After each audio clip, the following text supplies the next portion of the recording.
মাশাআল্লাহ আমার লাউ গাছ দেখেন সবাই সবাই মাশাআল্লাহ করেন। লাউ গাছের ফলন, লাউয়ের ফুল আইছে অসংখ্য। এবার লাউও করাইতেছে, লাউয়ের করা আপনি করে দেখাই, দূর থেকে দেখাই তাহলে বুঝবেন। এই দেখেন এনে একটা, এনে এই ডোগায় একটা, এই যে করা, এই যে করা, হ্যাঁ। তারপরে এটা একটু বড় করা, এই যে এটা বাঁচবো, এই করাটা বাঁচবো, এটা বাঁচবো। এমন মোড়া লইয়া যে দেয় এটা বাঁচে, হ্যাঁ।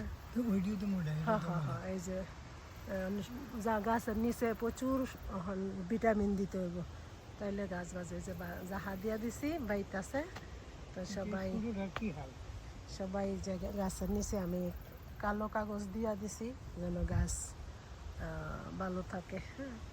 এবার লাউ গাছ মাশাআল্লাহ দিলে অনেক হবে, সবাই খাইতে পারবেন। যারা যারা জাপান আছে আমারে কমেন্ট করেন, লাউ হইলে সবারে দিয়া খাবো ইনশাল্লাহ।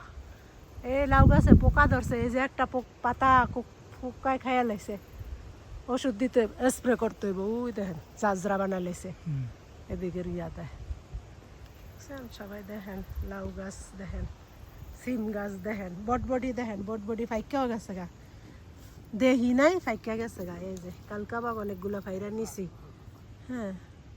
ফাঁকার দরকার আছে বীজ রাখার। ওই যে এইটা বড় হয়ে গেছে, এটা ফাইরা লিয়ে যাই। এই যে কয়েক জোড়া ফাইরা নিতে পারবো, এই দেখেন আপনারা। আচ্ছা কয়েকটা 3-4টা এক লগে পারলে তাহলে আবার এক তরকারি যাবে। আজকে আমি লাউয়ের মধ্যে দিয়া তো রান্না করছি। সিমও হয়েছে মাশাআল্লাহ, ওই যে সিম হয়েছে এই বছর। এটি কালকে ওই যে লাডি লাগাই দিয়া গেছি। তো নেন সবাই আমার ভিডিওতে কমেন্ট করেন, লাইক করেন, শেয়ার করেন।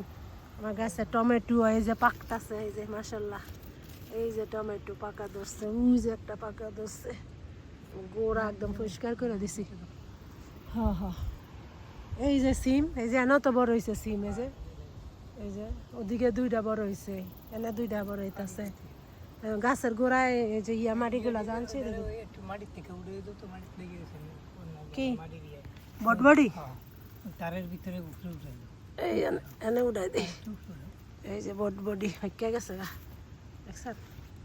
আর মাশাআল্লাহ অনেক বটবডি হয়েছে। এই যে এগুলো তো একটু সার মাটি দিতে হইব, তাইলে আরো বটবডি ধরবো, অনেক বটবডি। এগুলো কিন্তু বটবডি, এ দেখেন এগুলো বটবডি, এই যে বটবডি।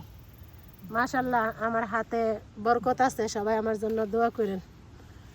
আমি যা গাছি লাগাই ফলন আলহামদুলিল্লাহ খুব সুন্দর হয়, মাশাআল্লাহ মাশাআল্লাহ। আল্লাহ গাছ, আল্লাহ হাফেজ, সবাই ভালো থাকেন।